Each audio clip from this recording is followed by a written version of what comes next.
இயேசு கிறிஸ்துவின் இனிதான நாமத்தில் இன்றைய ஆவிக்குரிய சிந்தனைக்கு உங்களை அன்புடன் வரவேற்கின்றோம்.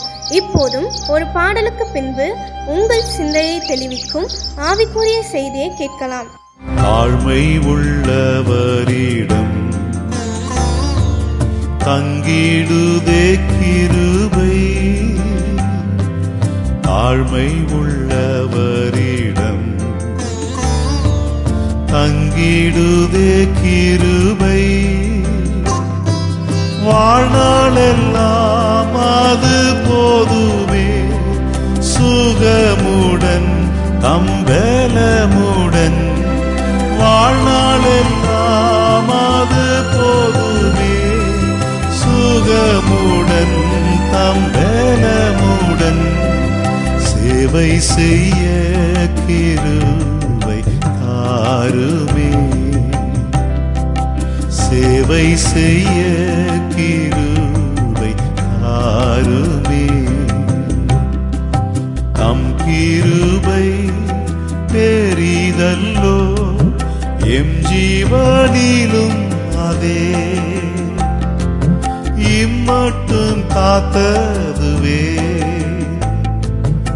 இன்னும் தேவை கிருபை தாருமே, இன்னும் தேவை கிருபை தாருமே. ஆண்டவர் இரட்சகருமாக இயேசுவின் இனிதான நாமத்தினால் உங்களை வாழ்த்துகிறேன். இதெல்லாம் நம்முடைய ஆவிக்குரிய சிந்தனைக்காக நீதிமொழிகள் 27 அதிகாரம் 21 வசனத்தை நான் வாசிக்கிறேன். வெள்ளிக்கு குகையும் பொன்னுக்கு புடமும் சோதனை, மனுஷனுக்கு அவனுக்கு உண்டாகும் புகழ்ச்சியே சோதனை. நமக்கு வித்தியாசமான சோதனைகள் உண்டு. அதுல இன்னொரு முக்கியமான சோதனை புகழ்ச்சி. நம்மள மற்றவங்க புகழ்ந்து பேசும் பொழுது நம்ம என்ன பண்ணுகிறோம், அந்த இடத்துல தாழ்த்த தவறி விடுவோம், அல்லது நமக்குள்ள ஒரு பெருமை வருவதற்கு இடம் கொடுத்து விடுவோம். இவைகள் தான் நம்முடைய வாழ்க்கையில அழிவுக்கு ஆரம்பம், அல்லது ஆண்டவர் நம்மை விட்டு விலகுவதற்கு காரணமாக மாறிவிடும். வேதம் தெளிவாக சொல்லுகிறது, புகழ்ச்சியை விரும்பக்கூடாது என்று சொல்லி கலாத்தியர் 5:26 சொல்லப்பட்டிருக்கிறது. முழு உலகமே லைக்ன்னு சொல்லுவாங்க. சோசியல் மீடியாவுக்குள்ள போயிட்டா வியூவர்ஸ், எனக்கு நிறைய பேர் எங்களை ஃபாலோ பண்ணணும், நிறைய பேர் லைக் பண்ணணும், நிறைய பேர் இந்த மாதிரி அப்படிப்பட்ட 4 பேர் பாராட்டணும்னு சொல்லிதான் இன்னைக்கு வாலிப சமுதாயங்கள பெரியவங்க கூட அதை தான் எதிர்பார்க்கிறாங்க. செல்ஃபி மோகத்தினால இன்னைக்கு வித்தியாசமான காரியங்களை செய்து மொபைல் மூலமாக சோசியல் மீடியாவில் அப்லோட் பண்ணி அதன் மூலமாக புகழ்ச்சியை தேடுகிறாங்க. முடிவு பரிதாபமாக போகும் என்பதை அநேகர் அறியாமல் இருக்கிறார்கள். வேதத்தில் நீங்கள் பார்ப்பீங்கன்னு சொன்னால் அப்போஸ்தலர் நடபடிகள் 12 அதிகாரம் 21 வாசிக்கும் பொழுது, ஒரு குறித்த நாள்ல ஏரோது ராஜா என்ன பண்றா, ராஜவஸ்திரம் தெரித்து சிங்காசனத்துல உட்கார்ந்து பிரசங்கம் பண்ணினானாம். அப்ப ஜனங்களும் என்ன பண்றாங்க, இது தேவ சத்தம்னு சொல்லி மனுஷ சத்தமெல்லாம் ஆர்ப்பரிச்சு பயங்கரமா புகழ்றாங்க. இந்த புகழ்ச்சி கேட்ட உடனே ஏரோது ராஜா உச்சத்துக்கே போய்விட்டான். ஆனால் நடந்தது என்ன தெரியுமா? அடுத்த வசனம் சொல்லுகிறது, அவன் தேவனுக்கு மகிமையை செலுத்தாதபடி நான் உடனே கர்த்தருடைய தூதன் அந்த ஏரோதை அடித்தார் சொல்லப்பட்டிருக்கு. அவனுடைய வாழ்க்கை அங்கு பரிதாபமான ஒரு முடிவு வந்து விடுகிறது. புகழ்ச்சி. அநேகர் நம்மளை புகழ்ந்து பேசும்போது ஆண்டவருக்கு மகிமை செலுத்தி விட வேண்டாம். நான் அல்லப்பா, கர்த்தர் கிருபை கொடுத்தார், வாய்ப்பை கொடுத்தார், ஆண்டவருக்கு தான் மகிமை, அவரால் தான் உண்டானதுன்னு சொன்னோம்னா நாம தப்பிட்டோம். தொடர்ந்து ஆண்டவர் நடத்துவார். பெருமை வந்துருச்சுன்னா அடுத்த காரியங்கள்ல நிச்சயமாகவே அவமானப்படுகிற அளவுக்கு ஒரு பெரிய தோல்வியை சந்திக்க நேரிடும். அநேக நேரம் இதை நாம அறியாமல் போய்விடுகிறோம் அல்லவா?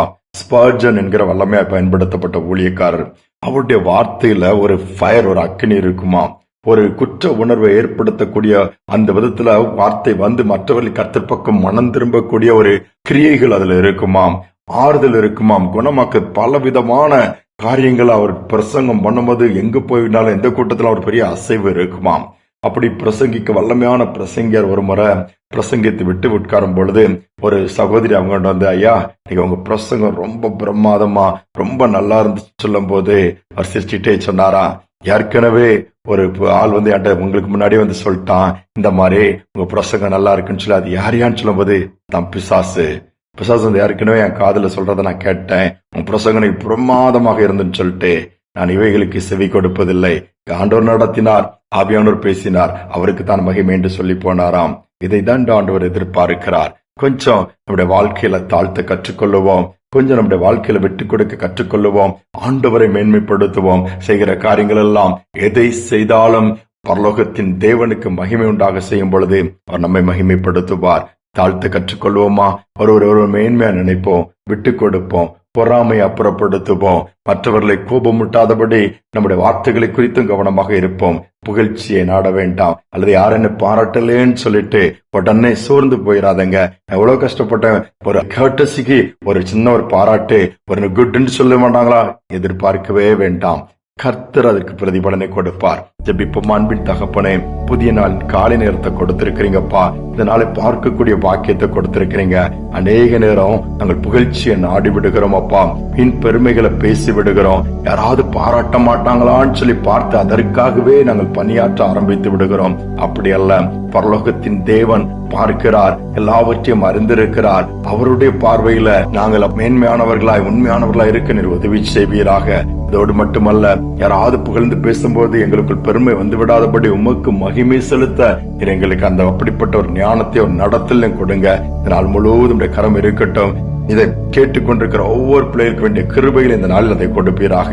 தாழ்த்தி ஒப்புக் கொடுக்கிறேன். இந்த நாள் முழுவதும் நீர் நடத்தும் துதிகனமை ஏற்றுக்கொள்ளும். இயேசுவின் நாமத்தில் பிதாவே, ஆமேன், ஆமேன். நம்மை குறித்து மற்றவர்கள் புகழ்கிறார்கள், அந்த புகழ்ச்சி தான் நமக்கு சோதனையாய் மாறிவிடுமாம். அதற்கு இடம் கொடுக்காதபடி தேவனே புகழ்ச்சிக்கும் துதிக்கும் கணத்திற்கும் மகிமைக்கும் பாத்திரர் என்று சொல்லி மகிமை அவருக்கு செலுத்தும் பொழுதே நிச்சயமாகவே நம்மை கனப்படுத்துவார். இந்த சிந்தையோடு இந்த நாளை தொடருவோம். மீண்டுமாய் நாளை தினம் சந்திப்போம்.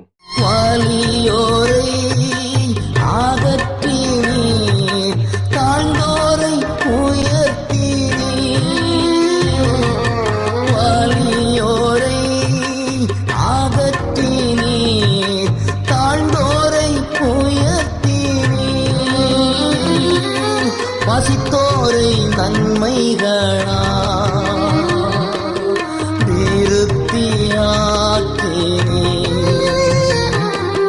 பசித்தோரை நன்மைகளா